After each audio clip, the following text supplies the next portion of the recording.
자, 오늘 이번 시간에는 화학결합에 대한 얘기를 다룰 건데요. 오늘 아마 요 타임에는 아마도 이온 결합까지 정리를 할 것 같긴 한데 먼저 화학결합이 어떤 것들이 있고 얘네들이 계략적으로 어떤 특징을 갖는지에 대해서 좀 정리 좀 하고 그 다음에 넘어가도록 할게요.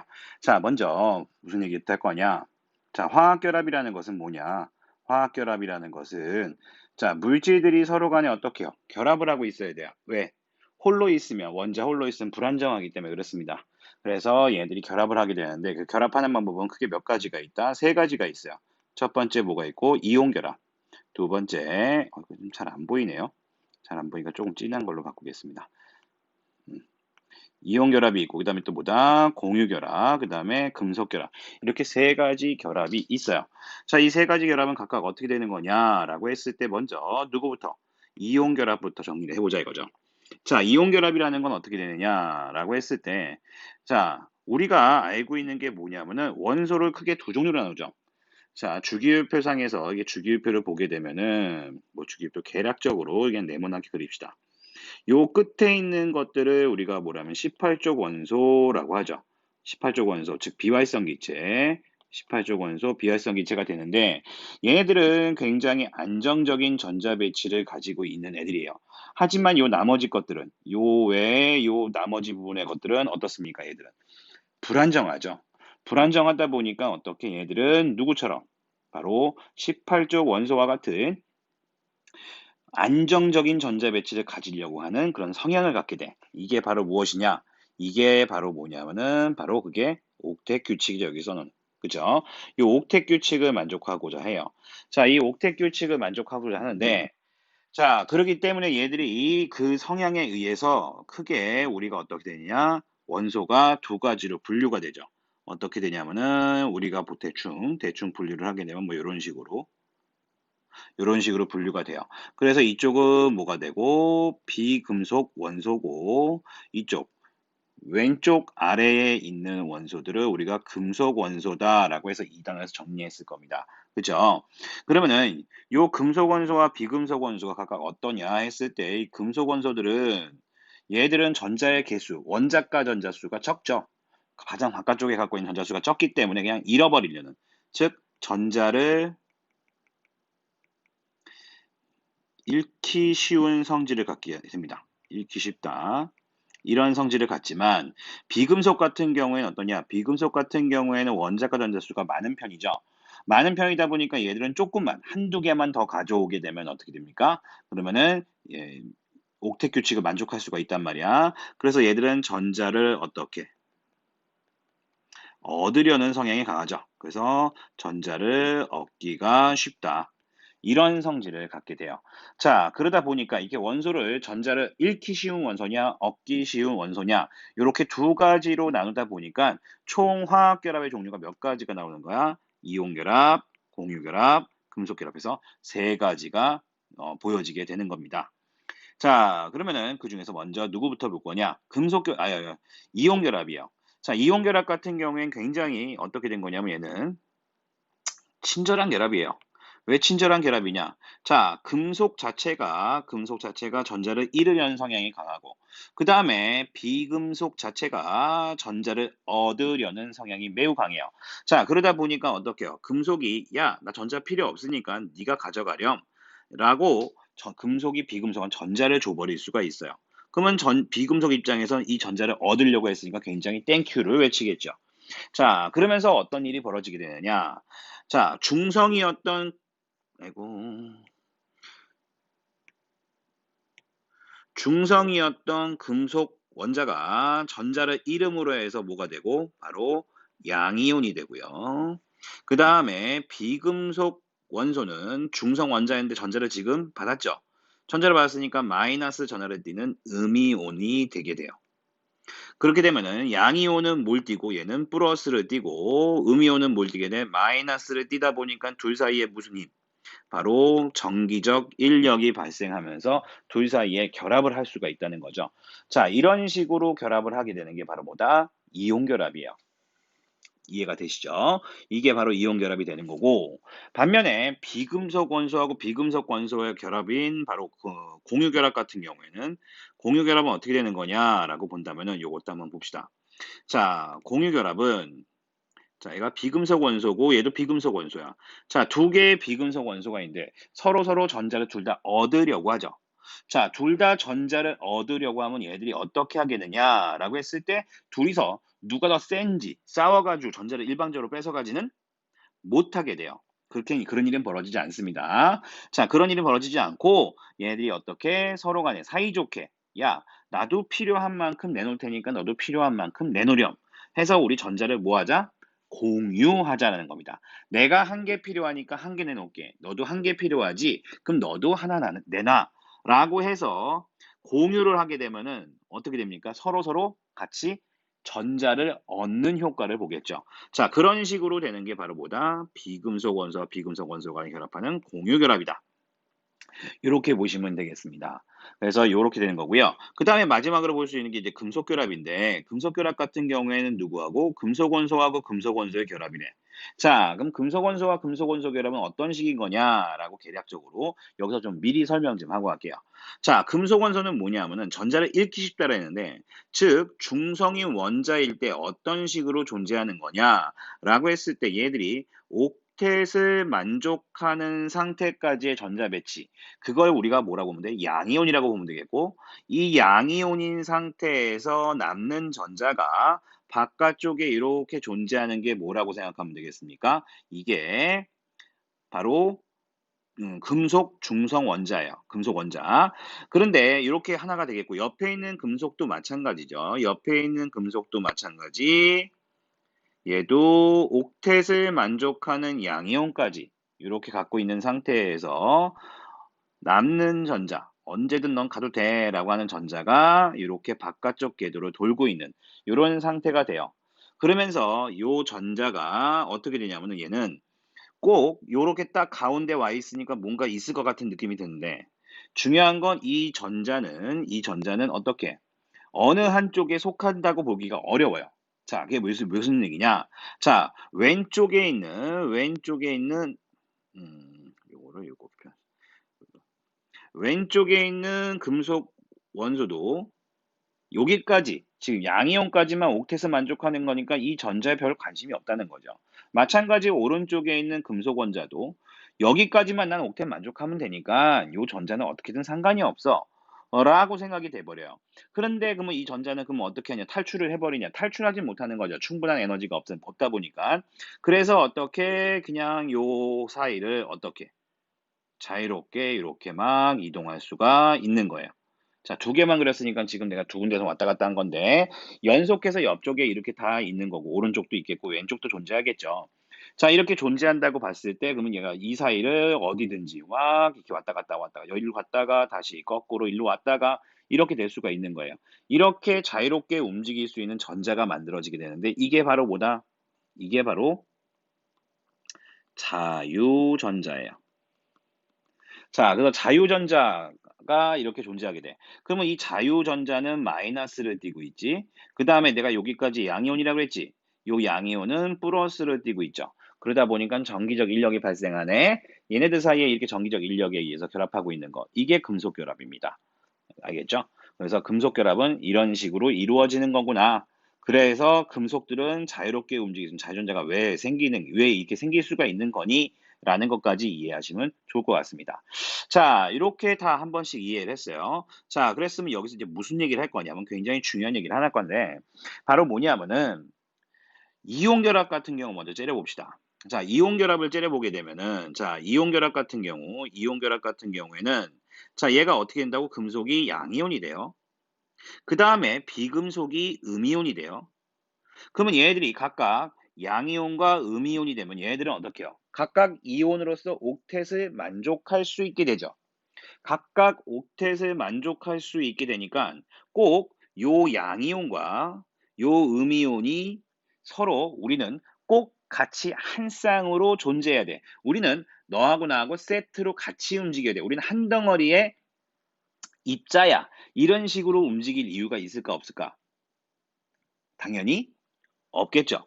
자, 왜 그러냐면은 얘도 그냥 스스로 옥텟 만족해요, 양이온도. 음이온도 마찬가지입니다. 스스로 옥텟을 만족할 수가 있어요. 그러니까 언제든 뭐예요? 음이온 입장에서는 나는 다른 양이온이 온다면 다시 결합할 수도 있어.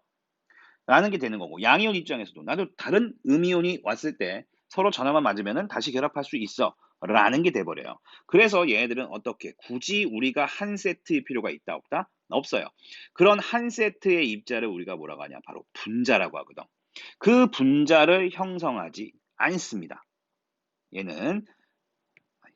얘들은 분자를 형성하지 않습니다. 이런 특징을 갖게 돼요. 반면에 똑같은 이유로 또 누구냐면은 누구도 바로 금속 결합을 보자 이거죠. 금속 결합 같은 경우 지금 옆에 그림을 그려놨지만 얘들은 어떻습니까? 얘들은 어떻게 해요? 여기 양이온, 양이온. 그냥 옥텟을 만들어가는 양이온과 양이온이 마주보고 있는 상태예요. 그러니까 어떻게 얘들도 요 자체로 옥텟 만족, 요 자체로 옥텟 만족해요. 그러면 둘이 꼭 세트로 묶일 이유가 있겠습니까? 또 이것도 이유고 그럴 이유가 없겠죠. 그래서 금속 결합 물질 또한 얘도 어떻게 됩니까? 분자를 형성하지 않습니다. 얘도 분자를 형성하지 않아요. 자, 이런 특징을 갖게 돼. 하지만 바로 누구? 공유 결합 물질은 좀 다르다 이거죠. 자, 왜 다르냐?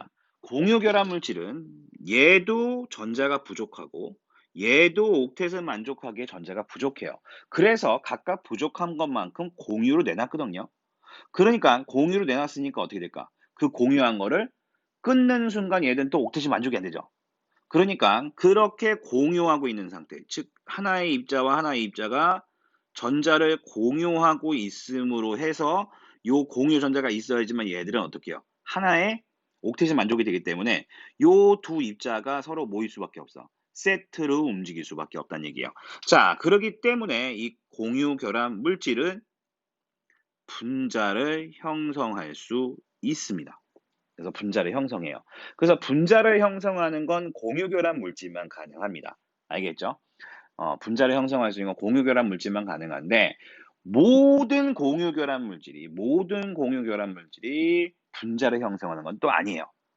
이건 또 뭔 얘기냐? 이건 뒤에서 간단하게 정리 좀 해줄게요. 하여튼 공유결합 물질만 분자를 형성할 수 있다. 하지만 100%는 아니다라는 거예요. 100%는 아닙니다. 자, 그래서 우리가 이렇게 좀 결합에 대해서 이런 특징들을 잡아놓기 바랍니다. 그냥 단순하게 이온결합 물질은 금속과 비금속이 결합한 거야. 공유결합 물질은 비금속과 비금속이 결합한 거야. 금속 결합 물질은 금속 원소와 금속 원소가 결합한 거야. 요 정도만 간단하게 훑고 넘어가 버리면은 뒤에서 왜 이 결합 물질들이 그런 특징을 갖는지 좀 이해하기가 좀 어려운 부분들이 있으니까 얘들이 분자를 형성할 수 있는지 형성할 수 없는지 그리고 얘들은 어떤 형태로 이렇게 결합되어 있는지 요런 거를 계속해서 머릿속 리마인드하면서 왜 이렇게 될 수밖에 없는지를 좀 이유를 찾으면서 들어보시면 많이 도움이 될 거라고 생각이 듭니다. 아시겠죠? 그래서 이렇게 정리가 되겠고요. 다시 한번 얘기를 하고자 하는 게 뭐 간단하게 정리하면은 옥텟 규칙은 까먹지 마세요. 옥텟 규칙이라는 것 때문에 바로 화학 결합을 하는 거예요. 이게 바로 원인이에요. 이런 이유 때문에 화학 결합이 일어나는 거다. 이렇게 좀 정리해 놓으면 좋을 것 같습니다. 아시겠죠? 자, 이렇게 일단 도입부를 정리 좀 하도록 하겠고요. 자, 이제 본격적으로 무슨 얘기를 할 거냐? 이온 결합에 대한 얘기 좀 넘어가도록 하겠습니다. 자, 한번 이어서 볼게요. 잠깐만요. 이동을 시키고. 자, 이온 결합에 대한 얘기 좀 할 건데, 자, 이온 결합 물질이 어떻게 되는 거냐 했을 때 이제 뭐냐면 여러분들이 학생들이 좀 간과하고 넘어가는 게 있어요. 그게 바로 뭐냐면은 기본이에요. 기본 중에 아주 기본입니다. 이건 중학생 때 끝났어야 되는 내용이긴 한데 바로 이온식이에요. 이온식은 제대로 외우시고 있어야 돼요. 이 이온식이 뭔데 누가 1 플러스 양이온이 되고 누가 2 플러스 양이온이 되고 누가 3 플러스 양이온이 되고 누구는 1 마이너스 음이온 누구는 2 마이너스 음이온 이런 식으로 될 수 있는지 얘네들이 몇 플러스가 될 수 있고 몇 마이너스가 될 수 있는지 이거를 꼭 암기를 하셔야 됩니다. 이건 완전 기본 중에 기본이에요. 완전. 그러니까는 이건 필히 암기를 하시는데 그냥 암기하려면 조금 어렵고 어려울 수 있겠다는 생각이 들어서 이거 간단히 정리한 건데요. 이건 많이 봤을 거예요. 바로 주기율표죠. 주기율표를 설명을 하게 되면은 자, 요 일족이죠. 일족 원소들 같은 경우에는 어떠냐? 얘네들은 원자과 전자수가 하나예요. 즉 가장 바깥쪽 궤도에 전자를 하나 갖고 있어요. 그러면 나머지 7개 채우는 것보다는 하나를 버리는 게 훨씬 더 편한 놈들이죠. 그러다 보니까 일적 원선 전자를 하나를 잃기가 쉽습니다. 그럼 하나를 잃기 쉬우니까 몇 플러스? 원 플러스 양이온이 되기 쉬워요. 같은 이유로 이족 원소들은 원자과 전자수가 몇 개입니까? 두 개예요. 자, 예를 들어 볼까요? 누구? 마그네슘을 볼까? 마그네슘을 보게 되면 마그네슘 같은 경우에 몇 번이냐면 얘는 12번이죠. 12번이니까 양성자 12개에 전자가 12개가 배치가 될 건데 첫 번째 전자 껍질에 몇 개? 2개. 두 번째 전자 껍질에 몇 개? 8개. 세 번째 전자 껍질에 몇 개를 갖고 있겠니? 2개. 그래서 12개의 전자를 갖고 있는 형태인데 얘가 어떻게 될 거다고? 옥텟을 만족하려고 그래. 그러면 여기 나머지 2개가 있으니까 나머지 6개를 채워? 너무 힘들잖아? 그러니까 어떻게? 2개를 잃어버리는 게 훨씬 편하겠네? 그럼 2개를 잃어버려요. 그래서 얘들은 2개 잃기가 쉽습니다. 이족들은. 알겠죠? 그래서 얘들은 몇 플러스? 바로 전자 2개를 잃으니까 2 플러스 양이온이 되기 쉬운 거예요. 아시겠죠? 왜냐면 플러스가 2가 많게 되거든. 한번 간단하게 볼까? 이거 왜 2가 많아지는지? 이거 없어진다는 얘기잖아. 그럼 전자 총 몇 개야? 10개야. 전자는 10개인데 양성자 몇 개 있어? 12개야. 그럼 플러스가 2 더 많잖아.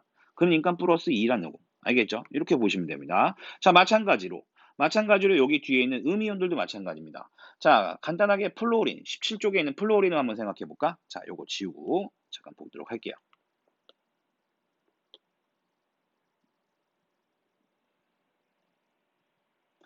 자, 지우고 나서 한번 봅시다. 자, 여기 있는 플로린 같은 경우에 몇 번이냐면 얘는 몇 번 원소입니까? 9번 원소예요. 자, 9번이니까 얘는 어떻게 양성자 9개 갖고 있고요. 첫 번째 궤도에 몇 개 전자 갖고 있습니까? 2개 갖고 있어요. 두 번째 궤도에 몇 개 갖고 있겠습니까? 얘가 7개를 갖고 있는 상태예요. 그래서 총 9개 갖고 있는데 그럼 얘는 어떻게 옥텟 만족하려면 하나의 전자를 얻어야겠죠. 그래서 하나의 전자를 얻기가 쉬워요. 알겠죠? 그럼 전자를 하나 얻다 보니까 전체 전자가 몇 개가 됩니까? 10개가 되네요. 양성자 몇 개인데? 9개인데. 그럼 마이너스가 하나 더 있는 거네. 그래서 마이너스 1가 음이온입니다. 알겠죠? 마찬가지 같은 이유로 얘도 그렇게 되겠고요. 그런 이유로 또 얘는 몇 개 얻으려고 그래? 산소 같은 경우에 16쪽이니까 2개 얻으려고 그래. 원자가 전자 6개니까. 그래서 얘는 투마. 마찬가지 황도 같은 쪽이니까 몇 개 얻으려고 그래? 2개 얻으려고 그래. 그래서 얘도 투마. 이렇게 되는 겁니다. 아시겠죠? 이렇게 하시면 되겠고. 그 다음에 한 가지만 더 체크해주고 간다면은 우리가 좀 체크해야 될 게 뭐냐면은 양이온들은 이름이 쉬워요. 양이온들은 그냥 어떻게 하면 되냐면은 양이온들은 간단하게 뭘 하면 됩니까? 얘들은 원래 원자 이름에다가 얘 리튬이죠.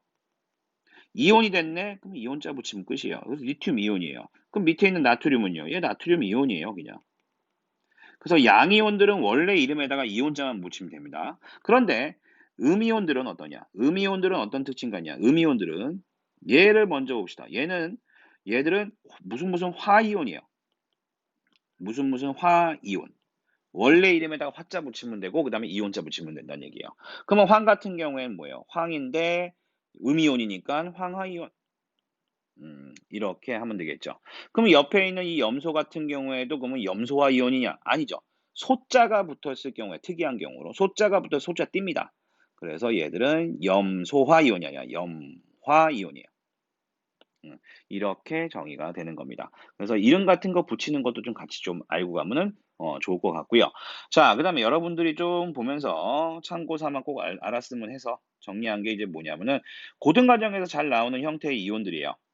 고등과정에서 잘 나오는 형태의 이온들이니까 뭐 철이온 같은 경우에는 뭐 투뿔도 나오겠지만 쓰리뿔도 나오긴 해요. 근데 투뿔이 가장 잘 나오니까 철이온은 요것만 썼고요. 그다음 바륨 같은 경우는 투뿔 나오는 거 외에 본 적 없고요. 납도 투뿔.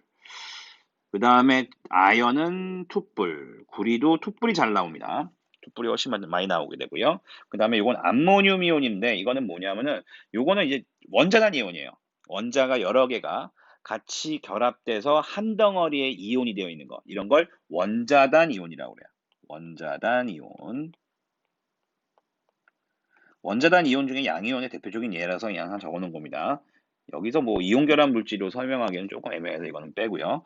자, 그 다음에 나머지 것들 음이온 같은 경우에 아이오딘 같은 경우 아이오딘화 이온 있겠고요. 그 다음에 뭐 질산이온 NO3 마이너스, 그 다음에 CO3 2 마이너스가 탄산이온, SO4 2 마이너스가 황산이온, 그 다음에 CH3COO 마이너스 좀 복잡해 보이지만 이게 뭐냐면 아세트산 이온이에요. 요건 이제 고등 과정에서 참 잘 나오는 이온들이니까 요것도 더불어 같이 좀 암기를 해 놓으시기 바랍니다. 얘들은 왜 이렇게 돼요? 그냥 이거는 그냥 받아들이시는 게 편할 것 같습니다. 아시겠죠? 자, 요렇게 좀 보시면 되겠고요.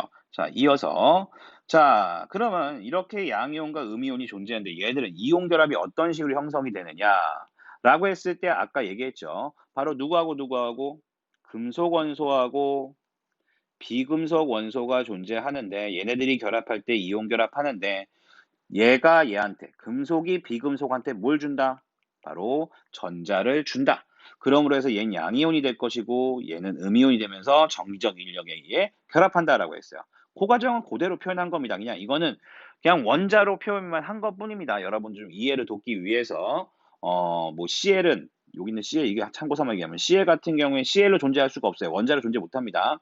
얘 같은 경우에 CL2로 존재해야 되는데 이거 화학식이 안 맞는 건데요. 이런 태클을 걸지 마세요. 이건 이해를 돕기 위해서, 이건 이해를 돕기 위해서 뭐 한 거냐? 그냥 원자로 표현을 한 거다라고 그냥 받아들여 주시기 바랍니다.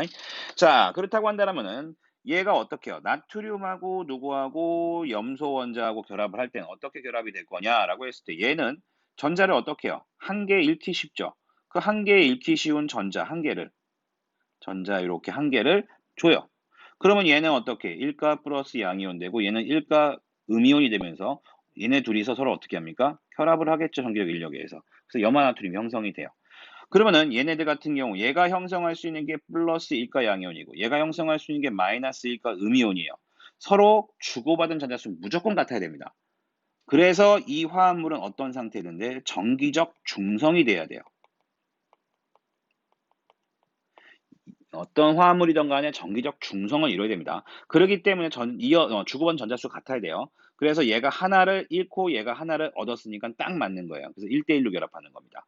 근데 여기서 보면은 마그네슘 같은 경우에는 어떻게 되냐면은 얘는 투뿔이 돼야 되거든요. 그러면 전자 얘는 몇 개? 전자 2개 잃어요. 그죠?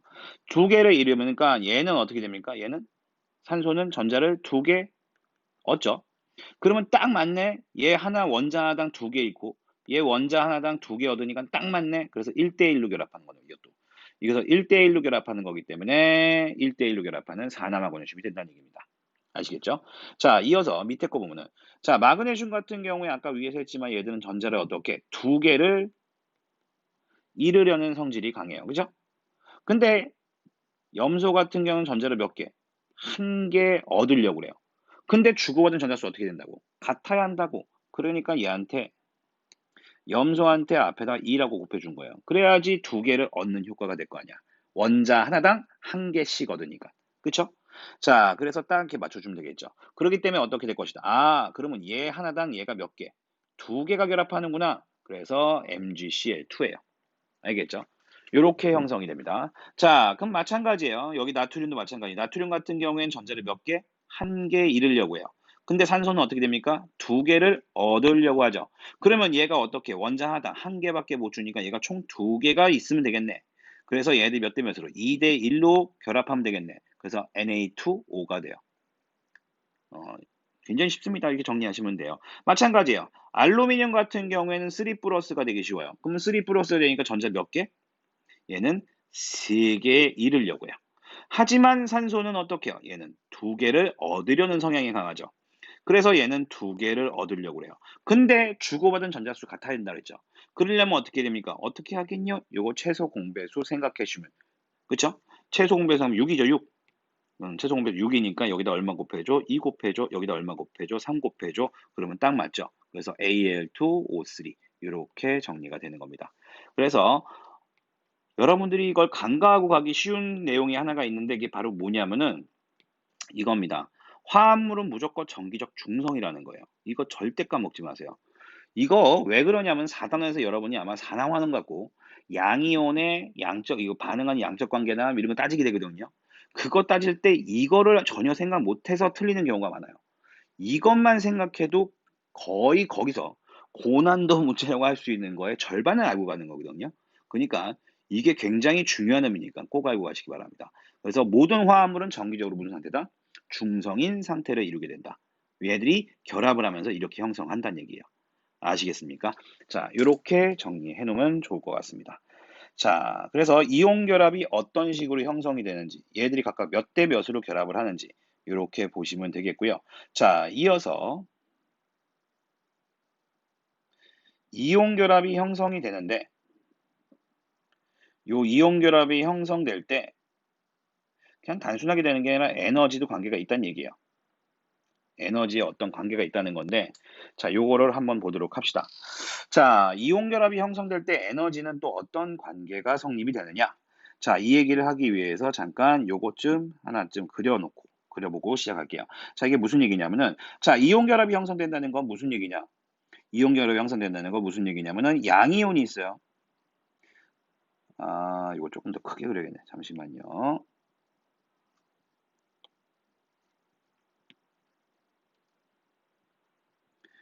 여기에 이제 양이온이 있어. 그리고 이쪽에 음이온이 있어요. 자, 그럼 얘들 사이에 무슨 힘이 작용하냐면은 당연한 얘기겠지만 일단 기본적으로 무슨 힘이 있을 겁니까? 얘네 둘 사이에 인력이 작용을 할 거예요. 서로 당기는. 그쵸? 왜 그러냐? 얘 플러스 띄고 있고 얘 뭘 띄고 있으니까 마이너스 띄고 있으니까 얘네들 사이에 인력이 작용하게 될 겁니다. 자, 그런데 인력만 존재할 것이냐라는 거예요.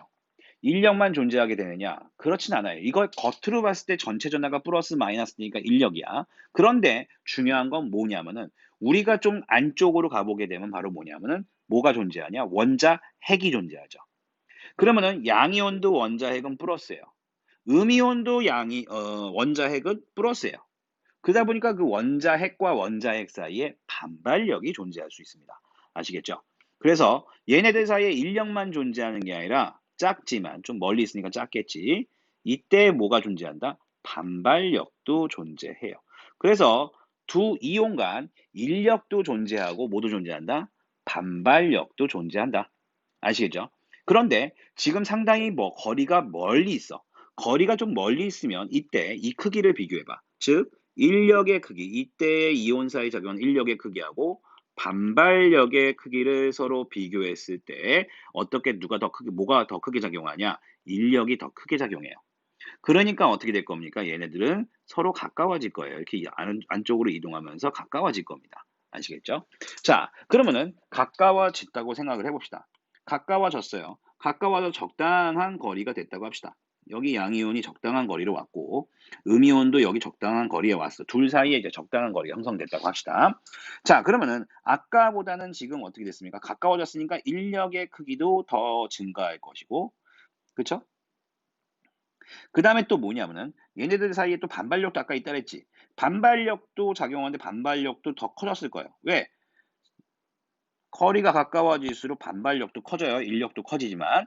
아시겠죠? 자, 그런데 얘가 적당한 거리에 왔다 보니까 어떻게 될 거냐? 적당한 거리에 왔다 보니까 인력의 크기랑 반발력의 크기가 각각 어떻게 되더라? 같아지는 어떤 거리적인 위치가 있을 거 아니야? 그쵸? 이런 거리적인 위치가 형성이 될 수 있어요. 즉, 인력의 크기랑 반발력의 크기가 같아지는 어떤 순간이 결정이 될 수가 있어. 자, 근데 요 시점을 지나갔다고 생각해 봅시다. 지나갔어? 지나갔다는 건 또 무슨 얘기야? 자, 바로 무슨 얘기냐면은 너무 가까워진 거예요. 양이온과 음이온이 너무 가까워진 거예요. 너무 가까워지면 어떻게 되냐면은 이때 당연히 인력의 색이 더 커집니다. 원래보다 커져요. 이렇게 좀 엇나가게 그려놓을게요. 보기 편하게. 자, 이렇게 인력의 크기도 커지는데 또 뭐도 커진다? 반발력도 커지는데 반발력이 무지막지하게 커집니다. 아시겠죠? 그러면 너무 가까워지면 어떻게 될 것이다? 인력의 크기랑 반발력의 크기를 비교했을 때 누가 더 크게 작용할 것이다? 반발력이 더 크게 작용하는 순간이 된다는 얘기예요. 그러면은 결론적으로 이게 어떻게 된다는 얘기냐면은 멀리 있을 때는 인력이 더 크게 작용하니까 서로 가까워져. 가까워져 계속 가까워질 거야. 계속 얘도 와. 얘도 가까워져. 가까워지는데 적당한 거리가 왔을 때 어떻게 될 거야? 합력이 0인데 0이지만은 관성에 의해서 지나갈 거야. 지나가. 얘도 지나가. 근데 점은 가까워지니까 또 어떻게 돼? 아유, 이거 반발력이 커지네. 그럼 반발력이 커지니까 다시 밀려. 그러면 다시 밀려. 얘도 다시 밀려. 너무 밀렸네. 인력이 크겠네. 다시 와. 다시 와. 하면서 얘들이 어떻게 서로 왔다 갔다 진동하다 보면 어떻게 해요? 어느 순간 멈춘다고 한번 생각해 봅시다. 이렇게 왔다 갔다 하는 진동이 발생하는데 이게 어느 순간 멈춘다고 생각하면 어디서 멈추겠습니까? 바로 인력의 크기랑 반발력의 크기가 어떻게 같아지는 그 거리에서 멈출 거예요. 즉 얘네들이 결론적으로 어떻게 가장 안정적으로 결합을 형성할 수 있는 경우가 어떤 경우다? 인력의 크기랑 반발력의 크기가 같아졌을 때 이때 가장 안정적으로 결합해 있을 수가 있다라는 얘기예요. 여기까지 이해가 되십니까? 이런 식으로 좀 이해하시면 좋을 것 같아요. 자, 이렇게 좀 이해해 놓은 상태에서 이건 힘에 관련돼서 결합이 어느 정도 거리에서 형성이 될 거냐라는 얘기를 한 거고, 자, 왼쪽에 있는 그림은 뭐냐면은 얘는 뭐냐면은 바로 에너지예요. 에너지 관계. 즉, 반발력 때문에 가지는 에너지가 있고요. 그 다음에 인력 때문에 가지는 에너지가 있어요. 즉, 위치 에너지인데 이게 포텐셜 에너지라고 하기도 하죠. 자, 이것 때문에 그런 건데 얘네들이 어떻게 되냐면은 반발력에 의한 에너지는 어떤 식으로 분포하게 되느냐 보게 되면 반발력에 의한 에너지는 잠깐만 형광펜을 하고 싶었는데 잠깐만요. 이거 지우고 이거요? 왜 안 지워져? 에이, 꽤 많이 지워졌네. 갑시다. 자, 반발력에 의한 에너지 분포는 이렇게 돼요. 멀수록 작아지고 가까울수록 커져요. 이렇게 되고요. 그 다음에 인력에 의한 에너지는 어떻게 되냐면은 멀수록 커지고 가까울수록 작아져요. 이렇게 분포해요. 그래서 인력에 의한 에너지, 얘에 의한 에너지는 마이너스, 음수로 분포합니다. 자, 이렇게 분포하게 되고 반발력에 의한 에너지는 플러스로 존재하게 되는데 이건 왜 그런지는 글쎄요. 여기선 설명할 게 아닌 것 같아서 이거 설명하다 보면 너무 많은 얘기가 나기 때문에 일단 이렇게 받아들이시기 바랍니다. 그러면 인력에 의한 에너지도 존재하고 반발력에 의한 에너지가 이런 식으로 분포를 하게 되는데 요 둘의 에너지의 총합을 봤을 때 그 에너지의 총합이에요. 총합을 봤을 때 그 합에 의한 에너지가 이렇게 존재한다는 얘기입니다. 아시겠죠? 인력과 반발력에 의한 에너지의 합에 의한 에너지가 이런 식의 검은색으로 분포가 돼요. 그러면은 이렇게 했을 때 그러면은 거리에 따라서 두 이온 사이의 거리에 따라서 이온 에너지 분포가 이렇게 되면은 에너지가 제일 작을 때 에너지가 제일 작을 때 어떻게 가장 에너지가 작을 때죠? 작을 때 바로 가장 안정적이겠죠. 안정적이니까 이 에너지가 제일 작을 때 요 거리에서 뭐가 될 거야? 결합이 형성될 거라고.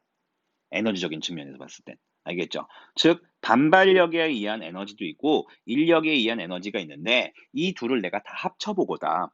다 합쳐봤더니 그 에너지가 가장 작게 분포하는 지점에서 바로 그 거리에서 뭐가 형성될 거다? 결합 형성이 일어날 것이다. 결합이 만들어질 것이다. 라는 거고 이 결합 길이에서는 어떨 거라고? 인력의 크기랑 반발력 크기 또한 같다고요. 아시겠습니까? 이렇게 묶어서 정리해 놓으시면 돼요. 그래서 에너지가 제일 작은 상태일 때가 안정적이다. 이렇게 좀 알고 가시면 좋을 것 같습니다. 아시겠죠? 그래서 에너지가 제일 작은 상태에서 가장 안정적으로 결합할 수 있고 거기서 결합 길이가 형성이 된다. 이렇게 좀 정리해 놓으시면 좋을 것 같습니다. 아시겠죠? 이렇게 좀 정리해 놓도록 하도록 하시고요. 하다 보니까 시간이 꽤 지나고 있네요. 중간에 끊기도 뭐하긴 한데 잠시만요. 내용 좀 보고요.